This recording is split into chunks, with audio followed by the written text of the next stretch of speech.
Ladies and gentlemen, welcome back to another episode of the EU Spectator. As always, I'm your host, Catalin Gabriel Done, and today I'm thrilled to welcome back a familiar voice and dear friend of the show, Nicola Zalewski.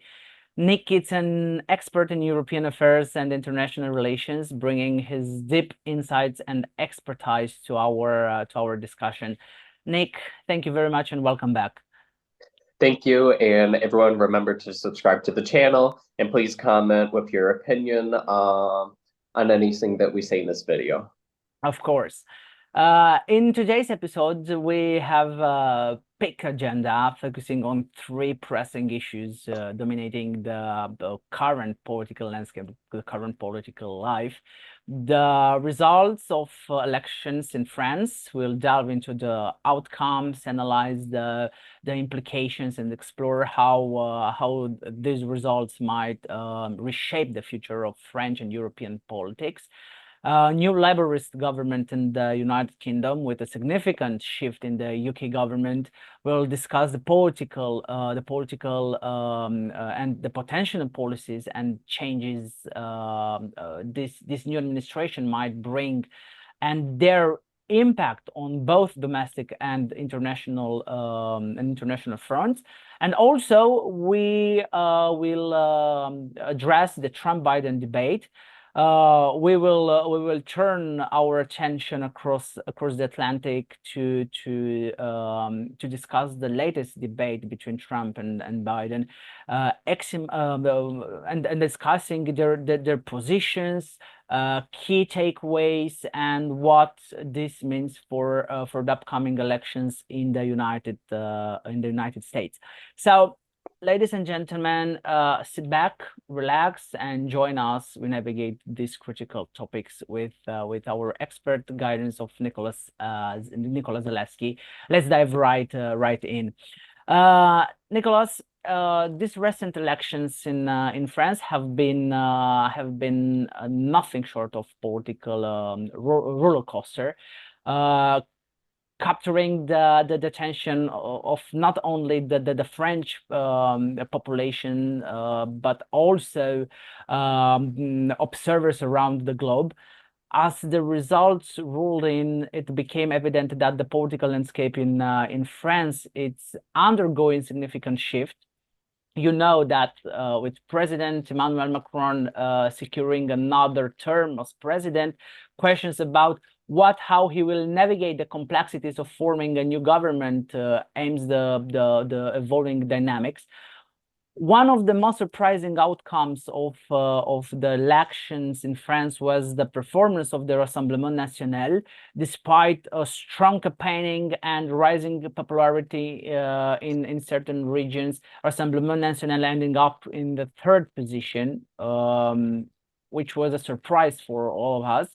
These results has sparked considerable discussions about the factors contributing to this outcome and the future trajectory of right-wing politics in France, and why not in the European Union. Furthermore, the period between the first and second rounds of voting saw dramatic changes and strategic actions from all sides. The intense polarization between the left and the right has raised questions about the broader implication for French society, and moreover, the shifting political tides have put a spotlight on the liberal center in France and Europe, promoting a revelation of its role and influence in the current political landscape in France and in the European Union. So, Nick, how will President Macron succeed in forming another government aimed at the current political dynamics? Well, and that's what a lot of people were confused about on X, and that's why I'm glad we're discussing this for the podcast, because I already let people know on X, hey, don't worry, we're going to discuss this, because a lot of people right now are under the belief that the election was stolen, where they're trying to say, oh, it's because of corruption, it's because it was stolen, which the reality is people have to look at the reality that unlike other parliaments, such as Italy, where the party who receives the most votes then receives the most seats, that's not the case in this election. And that's what a lot of people aren't aware of in France, or they weren't paying attention, the fact that it has 2 rounds. So it depends on each race if one candidate gets 50% of the vote. If they got 50% of the vote, then that seat was won in the first round. If they didn't, then the top 2 candidates went, and then any candidate who received like anything higher than 12.5% also passed on to that round. And, and people get a little confused, but it is what it is, where almost one way to explain it is when people look at American politics, especially for our American viewers, if you have more people excited to vote for Marjorie Taylor Greene than Ocasio-Cortez, well, okay, you're going to have more Republicans participating in the vote, but then at the same time, both are still elected because it's based off of their individual district. It doesn't matter how excited Republicans are in that district for Marjorie Taylor Greene in Georgia compared to Ocasio-Cortez in New York City. Both are still going to get elected based because it's different races. And that's the same thing with France, which a lot of people are not understanding. And what people also don't understand is that it was not illegal what the far left and Macron did, where they worked together to look at different races and had 200 candidates drop out in order to help consolidate the vote against Le Pen's party, which is how they won more seats than was originally expected. Is it dirty? Yes. Does it show that there's not a lot of popularity for either party? Yes. But at the same time, because they worked together, they were able to block Le Pen from gaining more seats than she might have. However, it still definitely shows that French society is upset, and they have right to be. Enough is enough. We cannot allow what's been going on to continue. And I don't know if you saw, but a picture's been going around of the election showing Algerian immigrants waving Algerian flags on a monument, all centered around a swastika. And this kind of goes back to, when are immigrants going to be held accountable to laws in Europe to the same degree that European citizens are themselves? Because for our viewers who might not be aware, swastikas are 100% illegal. So every single Algerian in that photo should be arrested, because here they are proudly pointing to the swastika, acting as if it's great to be anti-Semitic one. This is an illegal action in France, and this is only why support for Le Pen is going to surge. Is Le Pen a perfect candidate? Absolutely not. But the problem is politicians like Macron refuse to do their job and refuse to ensure that the legal system holds everyone accountable. And this is the issue that we're seeing all across Europe, where now you're seeing horrific crimes such as women or girls being raped without the G, where we have to be YouTube friendly, unfortunately. So it's not necessarily considered okay to talk about real life events. But for example, there was a story about how in Europe, I thought it might have been, I'm trying to think if it was the UK, where an Afghan immigrant rapes one girl, and then once, and then also twice. And she's also handicapped, not only mentally, where she cannot legally consent, but that's the legal take now. Oh, well, in Afghanistan, it's okay. And it's like, okay, if it's okay to rape girls at the age of 12, then we have to deport you back to Afghanistan, because it is not acceptable in France. There's a different age of consent. And that's the issue. And that's what Le Pen was campaigning on this time. And that's what a lot of people don't understand. Was Le Pen much more far right in the past? Absolutely. But it also is becoming a little unacceptable to keep on trying to scare people, referring to her as far right, when her message this campaign cycle simply was, if you're an immigrant, you could stay in France. If you accept the values, respect the laws. Mm-hmm. That was basically her main requirement. And you're going to have the far left screaming, that's racist. It's racist to expect people to respect your country. Right, but I'm sorry, but it's the same thing. If I go to another country, then yeah, I should respect the legislation there. And not only that, but Le Pen, I honestly, and we've already seen this, Le Pen is gaining support from immigrants because who are then becoming citizens because they're upset that they respect the law, but they look bad because you have these extremist immigrants who break the law, aren't held accountable, and then they give this bad reputation to everyone when you have a lot of immigrants, regardless of background, regardless if they're from North Africa, if they're Muslim or Christian or Buddhist, whatever religion, wherever they're from, they're respecting the law, they're doing what they're supposed to, they're paying taxes, but then they look bad when you have an extremist few who aren't being held accountable and politicians like Macron's party, like the far left, oh, we're not going to hold them accountable. yeah, but And what also people I also think need to realize, though, with the French election is that while Le Pen's party received the third highest number of seats, this is not going to be the left dream like people think because they're essentially in a deadlock. While Macron's party worked with the far left to prevent Le Pen from winning, the party disagrees a lot, as you know. The far left is a bunch of your citizens who don't necessarily want to work as much. Your communists who expect the government to pay for everything. yeah. Macron's party now also became more unpopular because he's considered an elitist in France, where he supports the position of the elite. Do we really think that the far left and Macron are going to be able to agree on much? Because people are already discussing how the far left in France is proposing a significantly higher tax on the wealthy.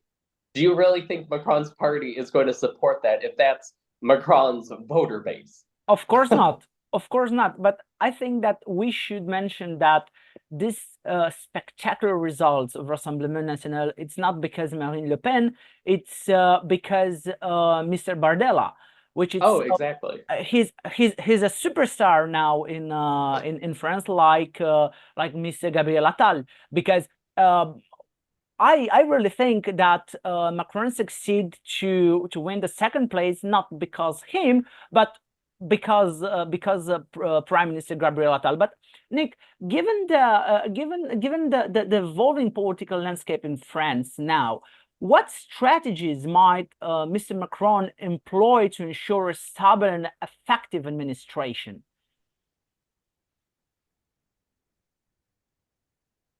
Honestly, it's not going to be stable. They might have to hold a new parliamentary election in a year or two because if this becomes a hung parliament, what are you going to get done? You're going to have these political parties that have radically different beliefs, not willing to agree on everything. I mean, you're going to have Le Pen's party pissed off that, and with Bardella's bloc in the French Parliament, you're going to have the MP supporting him upset that he was essentially blocked off from gaining the majority in the parliament because two parties that don't exactly like each other colluded to help prevent him. Mm-hmm. And then when you look at both of those parties, they don't necessarily always see eye to eye. I mean, with to give Macron some credit, at least he definitely does deploy the police more in France, in Paris, to get some of these protests, especially when they get out of hand. The far left supporters, of course, they hate that. So I don't necessarily see them necessarily willing to agree much on him because, I mean, look at the damage that the far left did to different monuments where they're scrawling ACAB and all these very childish slogans. And it's like, okay. So you basically worked with Macron's party basically to prevent Bardella and Le Pen from gaining power. Mm-hmm. But you're really not going to work together in parliament then. We just have to hope that on different more insignificant legislation that when parties do agree, they actually agree to work together, because I could definitely say, looking at the United States, sometimes it gets awful between Democrats and Republicans where there could be legislation that politicians agree on, but then they act very childish towards each other because, well, we didn't agree on immigration or whatever, so we're going to drag out this bill on agriculture. Okay, but you're not punishing just your political rivals, you're punishing your citizens, your constituents. So hopefully they're not as childish as I'm fearing, but we'll have to see. And it definitely gets worse because I don't know if you saw about how it just went public yesterday about French investigators now looking to Le Pen. And I got to be honest that while we can't say definitely the election was not stolen, it's simply that two parties were able to work strategically together to prevent Le Pen and Bardella from gaining more seats than they did. However, I definitely think that now we're looking at election interference to prevent Le Pen from becoming president after Macron's term, because he will have served 2 terms, which, in case people don't realize, is a presidential limit in France, just like the United States. You could only serve 2 terms. However, I definitely got to say, it is shameful that now all of a sudden, after her party did very well, after it gained the most support out of any parties, over a third of French voters in both rounds voted for her. I thought she even gained even a couple more percentage points for her. She gained about 33% the first round, 37, 38% the second round, Le Pen and Bardella. Mm-hmm. And now all of a sudden, well, we're going to investigate her allegedly over campaign finance fraud in 2022. Okay, this is a political motive. If you were interested in investigating her before, this should have been announced before. And to be fair, her party might not have done as well if they had concrete evidence to investigate her before this election. I gotta admit that it is suspicious to announce this only after Le Pen and Bardella's party did so well, that now we're going to investigate Le Pen to try to prevent her from running for president and to throw her in jail. And I gotta admit, shame on France. You're just like Russia now, France, where now you're going to try to jail your political opponents. That's not democracy. Wait a second. Wait a second. So what you're telling us, it's that in your perspective, Marine Le Pen has a right when she denounced administrative coup d'état. What? Marine Le Pen has right when she denounced an administrative coup d'état, because she said that Macron will arrange an administrative coup d'état. No, well, it looks like, I'm sorry, but it's too coincidental that. Okay, I'm just curious. No. I almost agree that this almost seems that because Macron's party didn't do well, because the far left party didn't do well, because Le Pen's party has been gaining more support every election, that now in order to block her, now they're going to try to open some investigation related back to alleged campaign finance fraud 2 years ago, which it's just too suspicious that after the election, oh, now we're going to start it because she did so well, when they could have announced this before the election and possibly prevented the party from gaining more support. It just seems too coincidental that it's almost like, well, her party did well, so let's punish her and try to prevent her from running for president. Mm-hmm. Because who knows how bad the election will go, especially if the parliament doesn't do well leading up to that, because that election will be in 2027. And it's concerning too when Macron himself said it is BS that he cannot run for a third term. It is, and that's what we just have to be realistic, where make no mistake, I am not saying Le Pen's party is perfect. This isn't an endorsement for her party. However, at the same time, the fact that we're supposed to analyze this politically, I cannot sit back and say, oh yeah, Macron is so democratic, when here he is saying that it is BS that he couldn't run for a third term. Well, that's French democracy. It's a little shameful for him to even say that statement publicly. It's one thing if he wants to joke about that with his friends, okay, but you're going to say that publicly?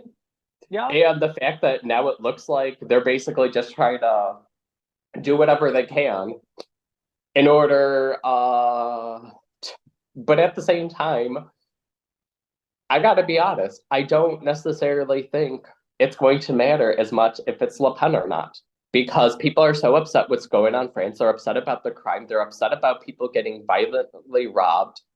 Not only that, but it was pretty sad how they showed someone put a sign in a store window in France in French saying, "Please don't break my windows. I have to pay your mother's RISA," which for people who don't realize that, that's the French acronym for social assistance. Yeah. And that's why her party's only going to gain more and more support, because in case people didn't realize, in France, it was a huge blowback, the fact that they had to raise the retirement age, partly because France is paying welfare payments to immigrants. And it's like, what country can you go to outside of Europe where you're entitled to all this assistance from the government before you're even a citizen? And we're only going to continue to see this backlash unless that's a good question. They took some more steps, to be fair to Macron, how they're going to delay it, where it was something like you have to be in France for at least 2 years, but at the same time, it should be you have to be a citizen before you get payments, because, and we are starting to see this so in other countries where we're seeing the shift. In case for viewers who actually have lives unlike us outside politics, in Sweden, they're doing the same, where they're raising the income in order for immigrants to be able to live in the country, which, to be fair, it's because you're supposed to support yourself. And absolutely, for anyone to try to say, oh, well, this is racist or whatever, let's make no mistake. Even for European Union citizens, what people don't realize a lot of times, if they don't study this, is that in order to move to another European Union member state, when there's 90 days, there's the 90-day limit, where if you remain in a member state for longer than 90 days, so for example, if you're an Italian and you move to France, you have to register your residency and you have to prove that you're not going to become financially reliant on the state. If this is a requirement for other European Union citizens, this should certainly also be a requirement for third country nationals, which means citizens from any country that is not a member of the European Union, so including the United States, Canada, China, you name it. If you're not in the European Union member state, if you don't have citizenship to that, you're a third country national. And yeah, you shouldn't be allowed to become reliant on the government, especially if they have to keep on raising the age of retirement, which, as you could imagine too, there were a lot of protests in France because you have physically demanding jobs where it's much more harder to work into your mid to late 60s as a police officer or fireman, etc., compared to you or me, where if we're working in political analysts, oh, come on, you're working in an office building. That's completely different working conditions. But you're going to have people in these physically taxing jobs working longer because they have to pay taxes to support people who don't produce enough economic value to these nations to be able to afford to pay themselves to live in France. So France is going to subsidize them. One, and it's also the other thing that people are upset about, especially when you see in rural areas why they're voting for parties like Le Pen, is the fact that conditions for farmers are horrific. France has one of the highest suicide unalive rates for farmers, where because they cannot cope where we depend on farmers to feed us.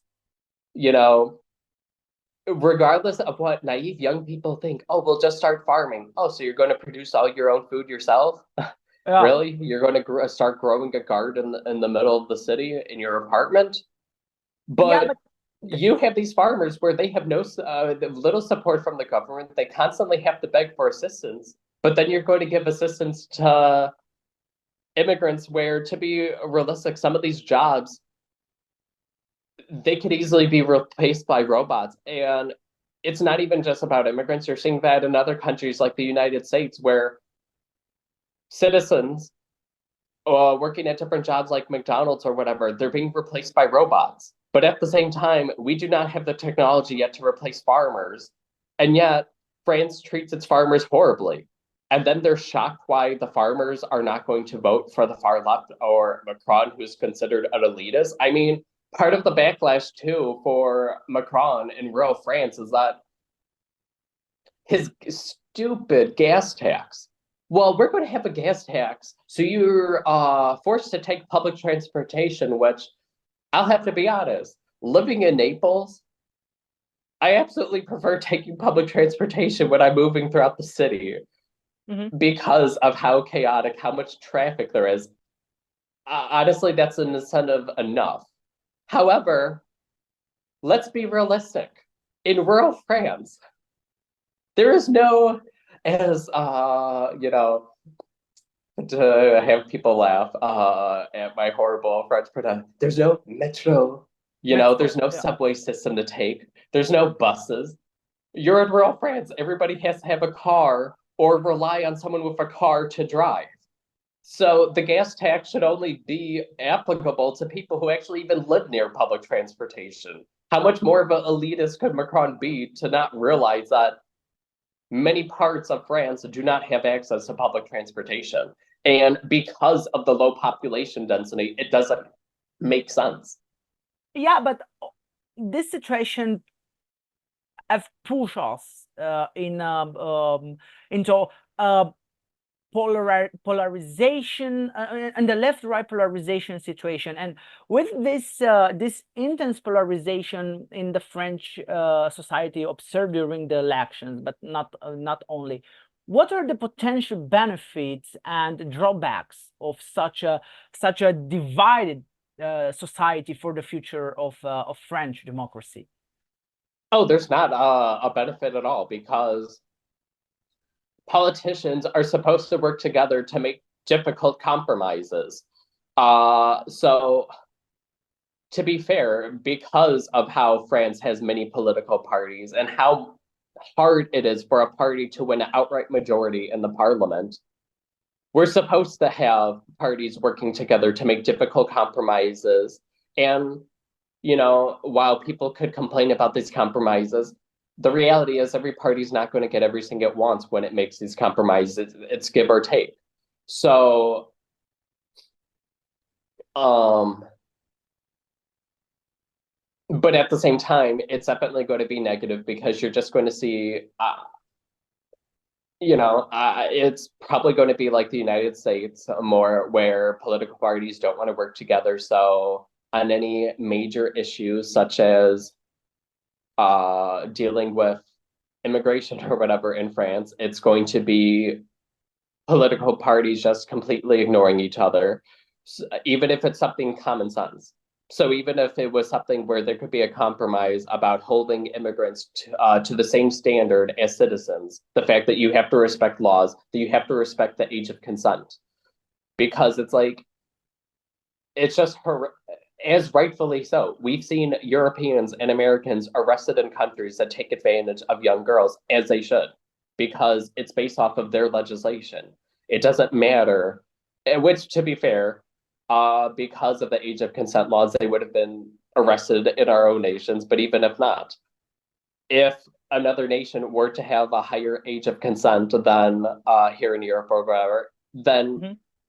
that citizen has to respect it. Same thing in France. And the unfortunate thing, though, is the far left wants to pretend that there's no problems in France with some of this immigration, where And the real disappointing thing is that this is something that's easily avoidable, because if France really started cracking down on immigrants who did some of these horrific crimes, such as these vicious robberies where they're physically battering these people, okay, then you're gone. You're deported after you serve a prison sentence. There is no staying here if this is what, because this is not someone who you want as a citizen. However, at the same time, I definitely agree with, if you have an immigrant who did everything they were supposed to in the process, where they're proving all the documents, they're following all the guidelines, well, then, yeah, let them on the pathway to citizenship. So I'm sure we're going to piss people off with this statement, but come on. If these nations want to allow immigration and you have people who are following everything they should, then yeah, reward them then at the end when they fulfill every requirement for citizenship. This isn't the issue here, but at the same time, that also isn't what Le Pen was saying either. Her issue was the fact that you have immigrants who then become criminals in France and hide behind the wall of, well, I know you're not going to deport me, so it is what it is. And not only in France, we're seeing across Europe where these horrific crimes are happening, also in the UK, which is why the election was horrific too. Looking at the new government, that Labour isn't going to be any better than the Tories, where I'll definitely slowly shift, since I want to keep this podcast short for you, for the sake of you two. Looking at the UK, I mean, come on. You have now where criminal after criminal from countries are essentially being allowed to remain in the country, receiving little prison time under the guise of, oh, it's my culture. Yeah, right. And this is because I think this is because the political liberal center in France, Well, it's Europe, also because they're racist. I gotta be honest. They don't know anything about these cultures, and I'll put that out there of course, because when you look at a lot of these countries that immigrants are coming from in Europe, a lot of these countries pride themselves on low crime rates. Because let's not make a mistake about that. When you look at immigrants from North Africa, the Middle East, some of these countries, they are extremely strict with criminals. They have very low crime rates. It is not like it's become in Europe or the US, where when they try to pull this, oh, it's because of my culture. It's like, really? They no, really think that this is acceptable back in Algeria, back in Afghanistan? I mean, come on, look at Afghanistan now under the Taliban. If you break the law, they whip you in public, they stone you to death. This is not. So yet you have these racist far left judges, these racist far left politicians. Oh yeah, it's their culture. They don't know any better. Excuse me? Are you really going to pretend that this is done the same for everyone else? And this creates the dangerous narrative, because when we start to say this, you're then spreading the racist belief that this is done the same for everyone who comes from that country, when that's not the case. If you ask the typical immigrant coming from these countries, oh, is raping a young girl acceptable in your country? A lot of these are going to be saying no, because even if their government isn't as strong in order to enforce the law, you better believe that their male relatives will then be doing vigilante justice in order to punish the criminal. That this is but then, and then the other issue too, looking at labor, is the fact that you're now having all these radical Islamist candidates winning who aren't focused at all on British issues, which they're running for the British Parliament. In case anybody missed the campaign ads, which were also going viral, you're seeing broken down parts of the UK with abandoned buildings behind a billboard talking about, we need to give a voice to Gaza. Oh, I'm sorry, you want to give a voice to Hamas terrorism? Hamas received billions of dollars. They could have created a Singapore of the Mediterranean, and instead they chose to construct mile after mile of terror tunnels. And this is now who's being elected to British Parliament. People who want to talk about their main issue now is Gaza and Islam, rather Yeah, than British politics, which it's one thing if they're being elected to the parliament to say, hey, we need to preserve religious freedom and we're going to treat everyone fairly. Okay, that's one thing, but that's now not the case. You're basically, we're seeing now politicians being elected who now essentially want to fund Islamic terrorism. of course, but Nick, I think that this is because the political liberal center, it's touching a notable decline, a phenomenon that can be traced back to several underlying factors. And I think that we should present the fact that the classical centrism was once a dominant force in European politics.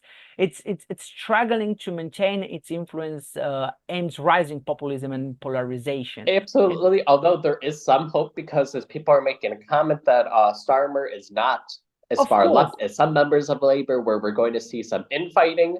And I don't know if you saw the latest video, which you tell me, because this is one area, I'll be honest, with European legislation I'm not aware of. But in the United States, it is 100% illegal to film people in the locker room. They had a video showing a Muslim man trying to bully Starmer about Palestine in a locker room, and someone else is filming this. Okay, one, you're not supposed to, is filming in a locker room allowable in Europe? You tell me. But as people also made a comment, if you are going to talk about these issues in an inappropriate manner, such as a changing room, you're not going to get a positive response. And that's what people don't realize, that when people think that they're helping Palestine by not criticizing Hamas, no, you're not helping, because let's be honest too, there are a lot of Palestinians who do not support Hamas. And in case anybody missed it, because mainstream media did not talk about it as much, of course, one of the activists who does speak out a lot against Hamas in Palestine, Hamas terrorist broke every single one of his arms and legs. And now he's hospitalized, basically full body cast, because of how brutally beaten he was. Hey, definitely we should look about how to stabilize the region, how to try to find a permanent solution, but ignoring the reality that how Hamas even beats their own people, this is not going to help us in creating a peaceful two-state solution, as people consistently talk about. And that's why I have the issue with some of these Islamists being elected to the UK Parliament, because they're not focused on that. They simply want to brush away Hamas terrorism under the table, brush away how Hamas oppresses part of the society if it doesn't support them, and pretends it doesn't happen. Because another issue that people didn't also talk about too as much were the videos showing some Palestinians in Gaza who were so desperate for food that they were trying to steal the aid that Hamas was hoarding. They had different phrases in Arabic spray painted on them, and Hamas was encouraging other people to stone them. Yeah. Where then you're seeing videos of stones being thrown at them. Well, excuse me, but this is aid. It's not supposed to be sold. And that's one of the biggest scandals right now that media doesn't necessarily want to touch on, that this aid is being given for free by various nations across the world. And Hamas is such an evil group of people that they're selling it to citizens who need it instead of just distributing it. And this is the reality of when some of these Europeans politicians talk about, oh, well, we need to represent a Palestinian state. ASAP in order to move towards the two-state solution. Mm-hmm. How do you work with a government that deprives its citizens of the essentials and sells it to them? Or if they don't support them, well, then they're not going to get the food handed to them. That's horrific. And now this is who's partially. So when people talk about, oh, well, I need to be elected to the UK Parliament for a voice to Gaza. Well, are you going to talk about the truth or not? Because, it's one thing to want to move towards a two-state solution. I have no issue with that. But at the same time, we're simply seeing where, well, that's not the case. They just want to say Israel bad, the others good. Right, but this is happening because the lack of social trust, and you force me to make some clarification.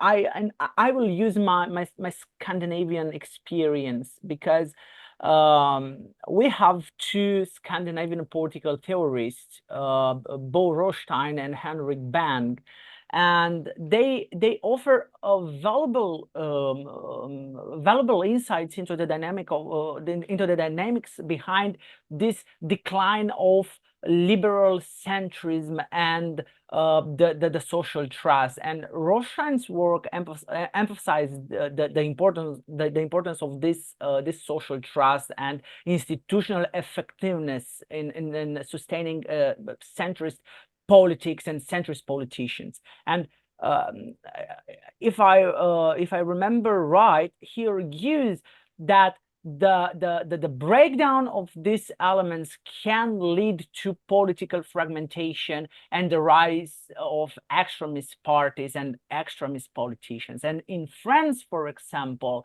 the perceived inefficacy of centrist policies to address economic inequalities and social issues has diminished the public trust, thereby weakening the liberal center. And Bang, for example, Bo Bang, on the other hand, highlights the role of everyday makers, that ordinary citizens engage in informal political activities.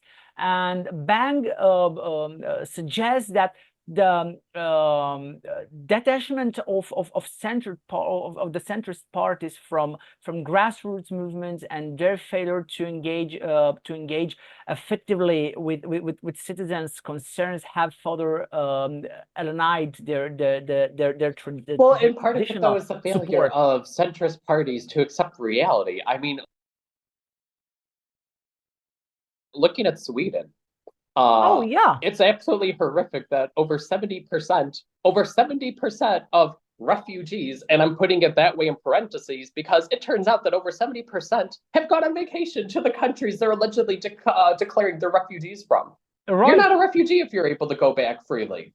If you're a refugee, you're supposed to be where you're in fear of your life, where you have to escape and you can no longer remain there, and you need then to be allowed in by another country. And you're now seeing where a lot of Swedes are turning against centrist parties, where you're seeing the rise of Swedish Democrats because people are pissed because Sweden is one of the most generous nations with refugees, where it's a drain on the economy. The fact that taxpayers are paying obscene amounts in order to host refugees, and it's insulting to these taxpayers when it turns out that a lot of them apparently are not refugees if you're able to freely go back and forth on vacation. And it's like, seriously? Oh, and then the centrist parties, instead of accepting reality, when you point something like that out, so many people, instead of accepting reality and saying, well, that shouldn't be, you shouldn't be going on vacation to the country that's allegedly too dangerous for you to visit. That's racist of you to point it out. And that's now the new centrist thing. Instead of actually addressing the problem, looking for a way to remedy it and say, well, wait a minute, you have a lot of people who are legitimate refugees, who are grateful that Sweden took them in, who haven't been back since because they know it's too dangerous. Okay, then they can stay. And we need to look at how to integrate them into society. But people who are taking advantage of taxpayers in Sweden or other nations and are going back and forth, no, then you have to go back. You're not a legitimate refugee if you're able to freely go back and forth, You're right. because you're supposed to be in a situation where you're not allowed to go back. Yeah, and we should recognize, Nick, that even in Sweden, there is a growing tension as center party at the centrist party struggle to adopt to changing political landscape. And this adaptation, it's a breakdown for the party. The Well, right. challenge And the for thing is, though, which it's interesting because nobody wants to talk about because it's a center left party, it somewhat gets ignored a little. But, yeah. it's important to look at Denmark. The fact that it's a center left party Mm-hmm. currently in power in Denmark, and they're very strict on immigration because that's what voters think. The party shifted. Instead of the party trying to sit there and scream, "You're all a bunch of racists," the party realized, well, okay, this is Yeah. what voters want. We're going to obey the wish of voters, which, to give their credit, it helps them stay in control instead of letting an extremist party who will then try to sit there and label an entire group of people from one nation with offensive stereotypes, where then you're able to create a more structured system of sorting people out and looking at more individual cases rather than allowing these extremist parties to emerge, which now we're seeing because current parties are refusing to do anything about it in other nations. Mm-hmm. Well, and for example, it did make me laugh that the Social Democrats in Sweden currently are passing legislation to limit the display of foreign flags. Yeah. I'm sorry, why didn't mainstream media call the Social Democrats fascist? Because let's be honest, if someone like Maloney or if Bardella won, could you imagine if Bardella won Sorry, a sorry, Nick, majority but in the this French is Parliament and he passed legislation like that? He would be called a fascist, a Nazi, etc. by the media, by political analysts. But when center left party in Denmark does it, they simply mention it. They write their simple articles, but nothing screaming and ranting and saying, "Oh, how far right, how awful." Okay. but yeah, but such a legislation, I'm so sorry, but such a legislation like this, it's mandatory for a national state like Sweden, Denmark, Italy, France, and we should recognize that. But because you Well, mentioned, it's becoming necessary because you're seeing protests in support of terrorism now, where of instead of course, seeing people simply supporting the creation of a Palestinian state, you're seeing now people displaying flags of Hezbollah, Hamas, and all these terrorist organizations. And it's like, absolutely, you shouldn't be allowed to display flags like that. It's just as bad as if you went in public and displayed a Nazi flag. Why are you going to allow people to support extremism? right? You're right, and your question, it's a valid, but because you mentioned United Kingdom, and we struggle to construct some examples from what is happening now in the United Kingdom. I like to move a little bit forward, and we both know that the recent elections in the United Kingdom have and shared a new Labourist government, marking a significant shift in the country's political landscape. And with a strong mandate from the electorate, from the people, the Labour Party now face the challenging task of delivering on its campaign promises while navigating the complex dynamics of contemporary British politics. And we know that it's Well, it's going to be difficult. difficult, and part of the issue, which, to be perfectly candid, with Britain, part of the issue was, which not much is going to change, because as people have joked that the Conservatives have essentially been acting like Labour light, is their horrific policies where they were just as bad as the United States, where, oh, people are struggling to pay their bills. Let's start printing more money and giving these huge payments. What the heck type of economic policy is that? If you, we saw the value of the pound drop, and we're seeing the economy really struggle with inflation because they kept on doing it time after time again. And it's like, where are the economic advisors saying, hey, this is difficult for our citizens, but at the same time, you have to tough it out a little. Yeah, you're right. And and it's not going to change their labor because they're going to support a lot of these policies. Yeah, and one of the key areas where the Labourist government and the Labourist Party will need to focus is the economy. Their commitment to increasing public spending, rising the minimum wage, and investing in infrastructure projects has the potential to stimulate growth and reduce inequality. But I don't think so. But however, these initiatives must be carefully managed to avoid the inflation or increasing the national debt to unsustainable levels. But Nick, I'd like to ask you what is the current level of confidence between the Labourist Party and the British society? Just it does not seem very high as well at all. It just seems that people were pissed that after 14 years, Conservatives were really struggling, and then people were, and then this vote was also taking it out on the Conservatives because, which will be similar to my discussion on Biden, is the fact that the Conservatives were in power, and then all of a sudden you have now former Prime Minister Sunak tweeting the most absurd things. If you vote for us and the Conservatives, we will ban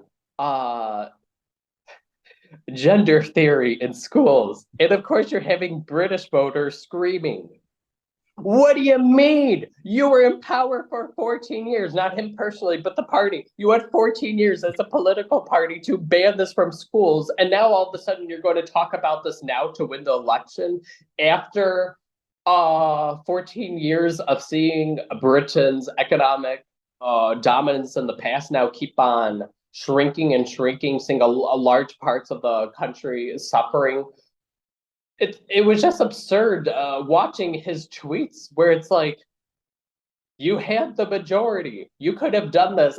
Because I'll be honest, I remember the last election when Labour was doing awful, when you had all these allegations, which unfortunately he's elected again, Corbyn as an independent, despite how anti-Semitic he is.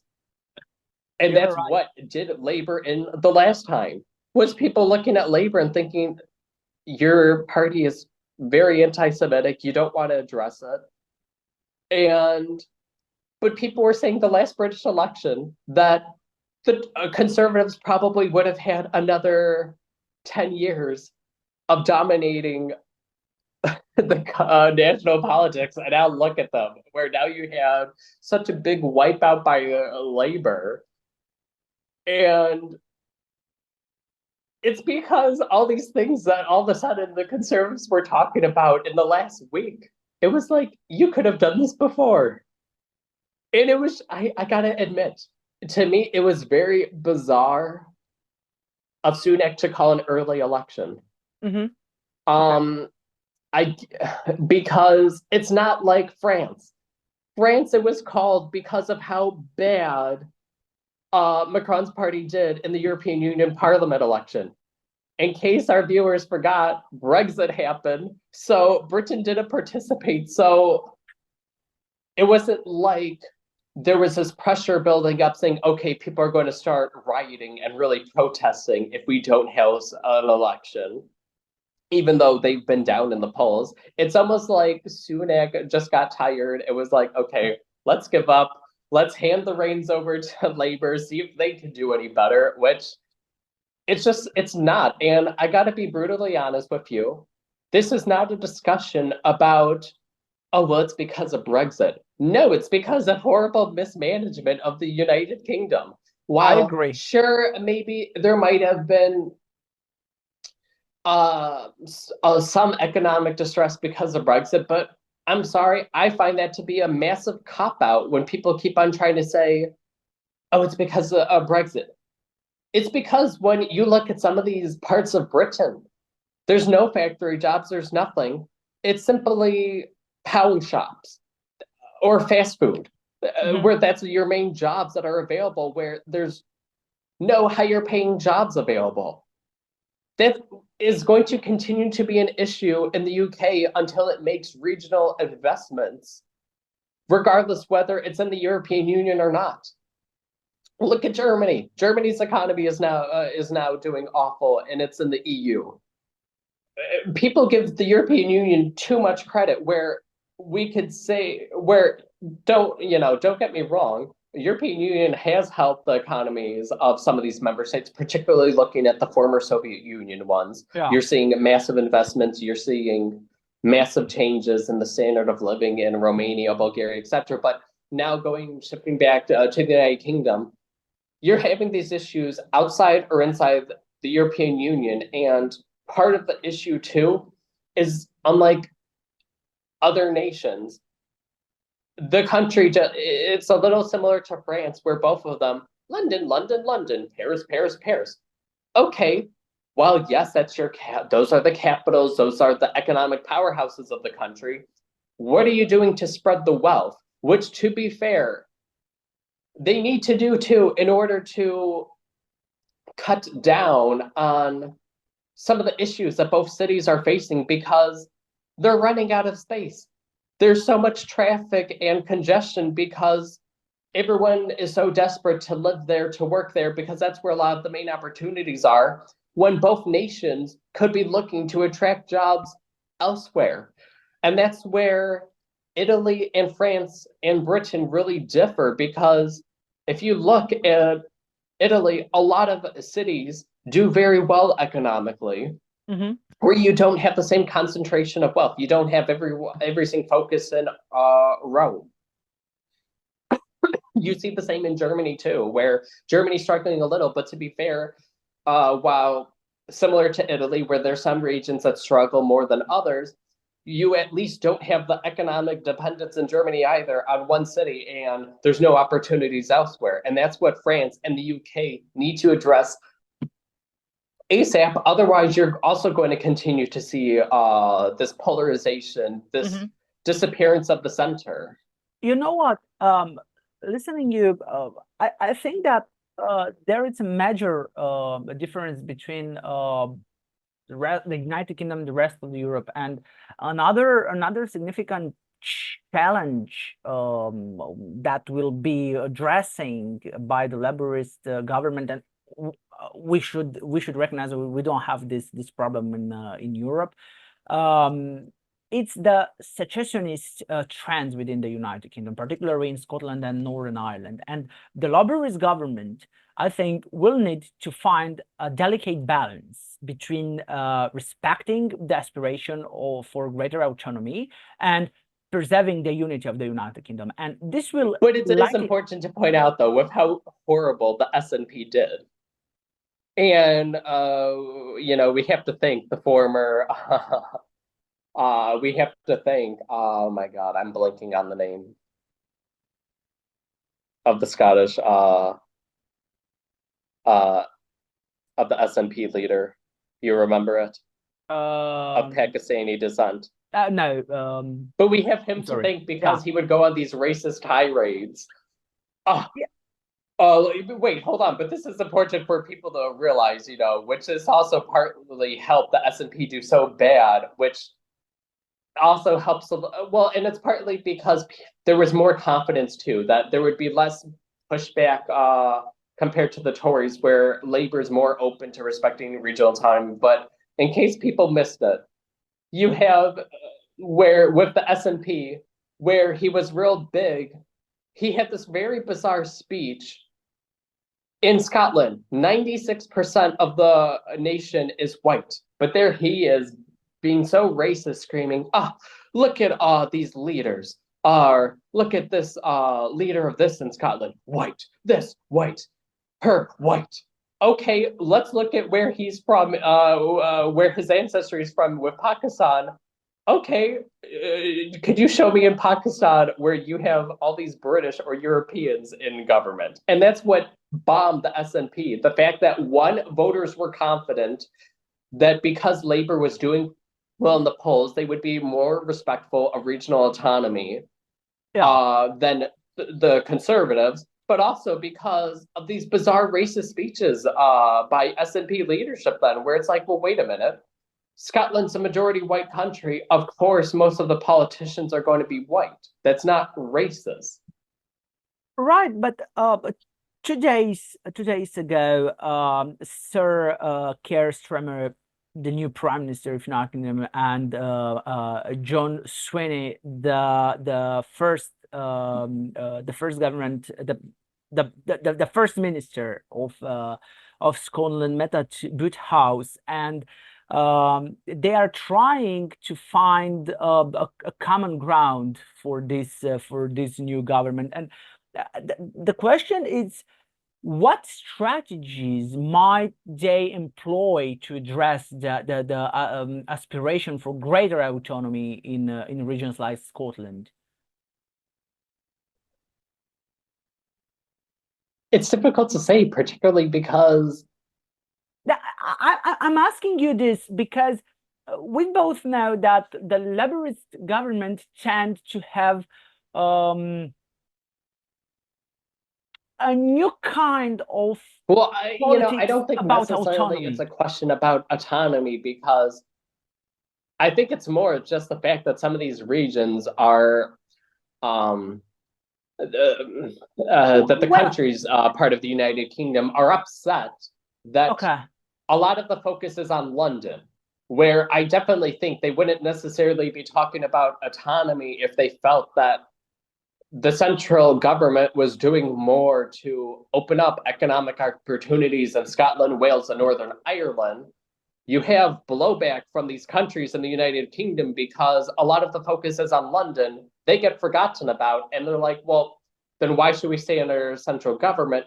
But then at the same time, the issue too is that their governments aren't necessarily up to the challenge either. I mean, Scotland has very high public spending that it would need to cut, because that was also one of the discussions looking back, because Scotland was one of the areas of the United Kingdom that wanted to stay in the European Union. But part of the issue that people are pointing out is that Scotland wouldn't just be able to casually waltz through and enter the European Union as a new member state, because for a wide variety of reasons that we won't get into today. But one of the major points was that it had ridiculously high spending deficit, where it was spending like a deficit of 10%, when you're not supposed.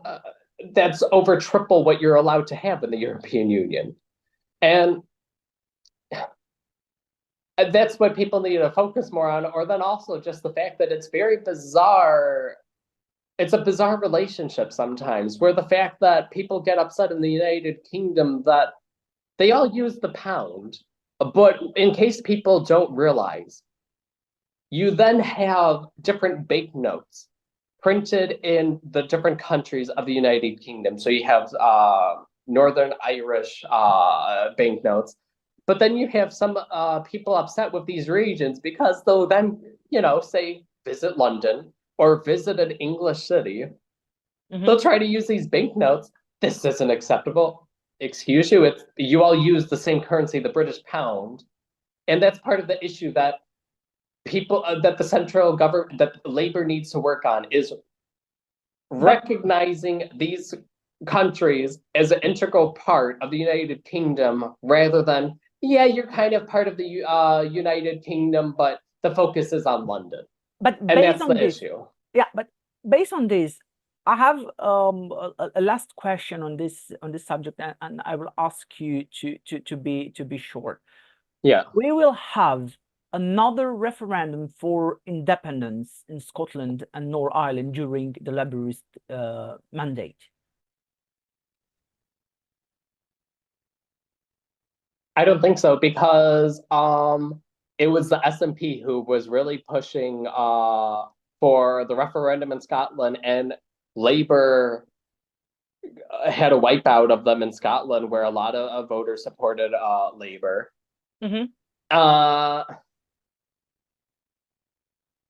Possibly in Northern Ireland, because we're starting to see the demographic shift, where we're really seeing the Catholics continue to have more kids than the Protestant families, and there's still support for not necessarily independence, but for Northern Ireland to go from the United Kingdom to becoming a part of Ireland. Okay. So that one's hard to say, although, to be fair, it's not necessarily being discussed about. It's just, and to finish real quickly, so we can turn to the last subject, what I just have kept on saying, that the British government has to work for the benefit of everyone. They cannot they need to look at investing in other parts of the nation, rather than, looking at this economic dominance of London. Well, okay, but we keep on talking about the housing crisis, the cost of housing in London. A big part of that would be solved if you're able to help create economic opportunities, which they could do this through tax incentives of, okay, we'll give you tax incentives if you move to Aberdeen, if you move to Belfast, your companies move outside the London area, where then housing is more affordable and there's more opportunities for people, rather than just constantly ignoring this issue. And that's the biggest issue that not just Britain, but a lot of European nations need to worry about, is this economic dominance of the capital, and the other cities and regions get left behind. But now we could turn to the last issue, the US presidential debate that happened over a week ago. Okay, and you're right. Our third subject for today, it's the the Trump-Biden debate, and I chose to discuss with you because you're an American citizen. So we know that the recent Trump-Biden debate has once again highlighted the stark contrast between the two candidates, not only in their in their policies, but also in their approaches to leadership and governance. And while which of the media focus has been on President Trump's combative style, it is important, I really think that it is important to take a critical look at President Biden's performance and proposals, and Biden's handling of key issues such as the economy, healthcare, and foreign policy often reveals a tendency towards caution, incrementalism, rather than bold transformative action, actually. And critics argue that this approach may not be sufficient to address the profound challenges facing the United States today. So what are your thoughts on President Biden's performance in the recent debate? Every single journalist who was praising him for years, every political analyst who pretended that he was so sharp, they all need to be fired. It was so obvious that they've been covering up for him, and now his mental decline did not just happen. And the unfortunate thing is that this unmasked the uncomfortable reality of that he is not fit to be president a second term. It was embarrassing watching his performance. It was horrifying. It was so hysterical when some Americans were essentially tweeting that, to my foreign followers, please do not watch this debate. It is a domestic issue, and we would like to handle it as a family in a private way, because, oh my gosh, the United States opened itself up even further to enemies taking advantage of the situation because Biden's not fit to respond to anything. This debate shows that not only is the United States at risk and that the voters are at risk of instability at home, this only does more to fuel Putin to continue his war in Ukraine because we don't have a strong American president currently. He's not capable to do it. But at the same time, we've seen this for years now. And shame on the media, shame on political analysts for not discussing this when constantly Biden would not be aware of where he was, where there was an environmental conference in Cambodia. Mm-hmm. Thank you, Colombia. And someone would whisper in his ear, sir, you're in Cambodia. Oh, thank you, Colombia. The fact that so many times when he's on stage, he is so not only mentally weak, but physically weak that he falls down the stairs. He has to be escorted off. He gets lost on stage, where then you see him being escorted away now in order to avoid him from becoming lost. And it is so shame on Jill Biden for allowing this, because she's married to the man she knew that he was not up to run for a second term. But we come to the other issue that viewers don't realize is that the deadline has already passed in a lot of states to put another Democrat on the ballot. Mm-hmm. In key states like Nevada or Wisconsin, where we're now at the point that in order for another Democrat to be put on the ballot, Biden would have to die or he would have to be declared mentally incapable. So, and neither of that is going to happen. So even though we're not at where we're still at a point where the Democratic National Convention has not happened yet, it's going to be difficult to nominate another candidate. Yeah, but let's explain a little bit, because you're American and you know very well the constitutional legislation and what happened in this situation.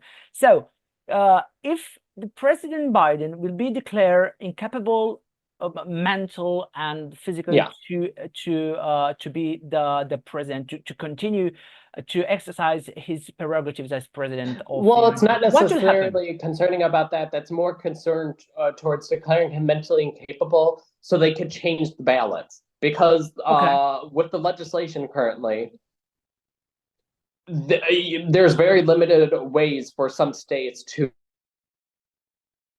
It's a little bizarre that these states have these deadlines before the Democratic National Convention even occurred yet. Mm-hmm. Why states have these deadlines that far in advance, but it is what it is. They have these strict deadlines. So it would almost leave Democrats where they would have to have a massive write-in campaign if they were to choose another candidate besides Biden. And it's hard to say because the Democrats back themselves into a corner where they constantly now focus on the race, the gender of candidates rather than their qualifications. And part of the issue is that you're having a lot of people discussing that, well, if we don't go with Biden, then we have to go with Kamala. Why? What has she done well? Her herself, where she's decades younger, but she's no better than Biden mentally sometimes, because I'll never forget when she's being interviewed by a reporter with the massive border crisis that Biden has caused. With now it's estimated 15 million have crossed illegally into the United States. When it was becoming a major issue nationally, you have a journalist interviewing her saying, okay, when are you going to visit the border? Because she took that up on almost an issue that she would handle as vice president. And there she responds, which a nickname for her is Cackling Kamala, because there she is. Why would I go to the border? I haven't visited Europe yet. Excuse me? This was before the war in Ukraine started. Why would she be going to Europe? There was no crisis there. We had a crisis at the border. And you could see the reporter's face. He didn't know what to say. The fact that she just laughed. But that's the issue. She doesn't know how to handle anything. Where when she gets nervous, she just laughs instead of knowing how to respond to these crises. She will not be any better than Biden. We're Right, just going to, what, instead of where Biden doesn't necessarily know where he is, he has to be led around so he doesn't get lost. Now we're going to go to someone who just, instead of knowing how to handle a crisis, she just nervously laughs all the time. And just in case foreign viewers didn't watch the debate, one of the most absurd moments is when we're seeing two 80-year-old men talking about golf. And the fact that there's Biden saying, I got my handicap down to 6. And Trump responds in typical Trump fashion, I've seen your swing. It's an 8. it's Yeah, and then Biden, because he gets so thrown off, he then doesn't even push back. He then says his handicap's an 8. And then in his such weak voice, the fact that he actually said, my offer still stands to golf with you, buddy. But the only requirement is that you have to carry your own bag. Do you think you're up to it? Sir, you're barely up to getting through this debate, and you think you're going to be able to carry your golf bag around? you know Oh my what? gosh. Are we in trouble as a country that nobody could agree on other candidates? Because as people point out, a big risk with Trump is that it's going to be 4 years of, you tried to keep me out of office, and yet here I am. And he'll talk about revenge for 4 years. Here I am, back in the White House. Yeah, Could you believe it, folks? I'm going to be the best president, the most grand president. And that's the big risk where it's like, okay, you didn't become president after 2020. Now, if you become president after 2024, are you actually going to focus on the issues? Which, to be fair, though, as a lot of people pointed out, it was a bit shocking, Trump's performance in the debate, that he was very withheld. The fact that there was one point where Biden was mumbling so bad that Trump simply said, I didn't understand that, which was much better than him going into Trump fashion, which if this was when they ran the first time, Trump, I'm sure, would have gone into more, all right, folks, you saw it. I can't understand him. He's just mumbling. He's a mumbling moron. And this is who you're going to vote for president. So the fact that he was withheld is a little hopeful, but at the same time, who knows what could happen? Because as people point out, he's a wild card, he's unpredictable. But at the same time, a lot of Americans, after watching that debate, could not deny that Biden did horrible. And even though, in case foreign viewers do not realize, it was held on CNN, Biden's team put the conditions forward. But people who suffer so much from Trump derangement syndrome, where they hate Trump that much, that they're in such denial about how bad Biden did, they're now trying to say that CNN, which leans left as a TV station, just like Fox News clearly leans right towards Republicans, you actually have some of these morons saying that CNN threw the debate for Trump. They rigged it. Excuse me, Biden's team put forth all the conditions, all the rules, and as a lot of people made a comment, even though CNN leans left, they did a really good job moderating. Yeah, I totally agree. And yet, because people are that angry at Trump, rather than agreeing that Biden's mental state is very worrying for president, you'll have people focusing on, well, I hate Trump, so I'll just vote for anybody but Trump. And it's like, okay, but your party should have done more to put forth a better candidate. And now they're running the risk of, is it too late? Because you're having a lot of people fearing that, saying, well, how do we put forth another candidate? I mean, they didn't go with competitive primaries. because, well, Biden's incumbent, so we'll just go with him. So now they're potentially stuck with him. And people are trying to almost point to the Republicans or say something bizarre like, oh, this is their fear. A lot of Republican political analysts were saying, we love this. Stick with Biden. We could beat Biden, no problem, because Biden is doing very awful in the polls right now because of this debate performance. It was embarrassing. Yeah. And then it was just embarrassing, too, that the excuses that people are coming up with. And that's what foreigners really need to be aware of, that it is very scary that then you have people say who are defending him saying, well, his better hours are during the day. And he's the president. He needs to be able to be woken up at 3 a.m. and say, sir, this country is on the phone threatening nuclear war. What are you going to do about it? Biden can't say, see me at 9 a.m. when I'm better mentally and I'm well rested. You have to be prepared to act whenever. Everything. As people rightfully say, it is one of the most taxing jobs in the world. And we have Biden, who is obviously not up for the role. And Republicans have been pointing out since early on in his presidency.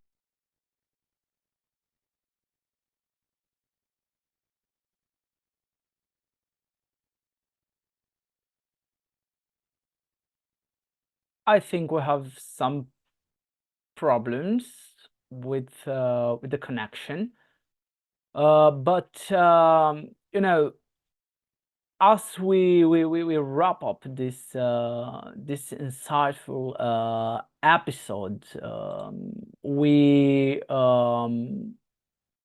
should underscore that this insightful episode of the EU Spectator will it's clear that the political landscape in France, United Kingdom, and the United States are undergoing significant transformations. And the recent elections in France have highlighted the complexities of forming a stable government aimed at polarized society. Meanwhile, the new Labourist government in the United Kingdom face the dual challenges of managing economic policies. Sorry. Do you see me? Yeah, I can see you, and we can hear you, but I just conclude the discussion, and I really want to say that across the Atlantic now, the Trump-Biden debate has underscored the deep division within American society, and the rise important questions about the future direction of the country. It's such a shame that in 2024 and 2024 we discuss about the illness of the mental illness of U.S. president. And throughout, well, and that's the thing that people need to realize, that we definitely do have to be putting forth younger presidents, because it's obnoxious that now we have two 80-year-old men running for president. Yeah. We don't have anybody who's a bit younger, who's a bit more who's still up to the job. I mean, that's a bit horrific. And sorry, folks, my phone overheated, so I had to throw it in the freezer for a couple minutes. But to finish with these concluding thoughts, that's definitely the issue, that we need younger candidates who are more with it, because as people pointed out, Biden was born closer to the end of Abraham Lincoln's presidency than the beginning of his own in 2021. Come on, we need younger, and to be perfectly fair, Trump's only a few years younger. No. We really don't have anybody younger, because that also goes into the risk that in the United States, life expectancy for men is less than 80 years old. Both of them are past 80. There's the very high risk that either one of them could lead to political instability in the United States if they were to pass away.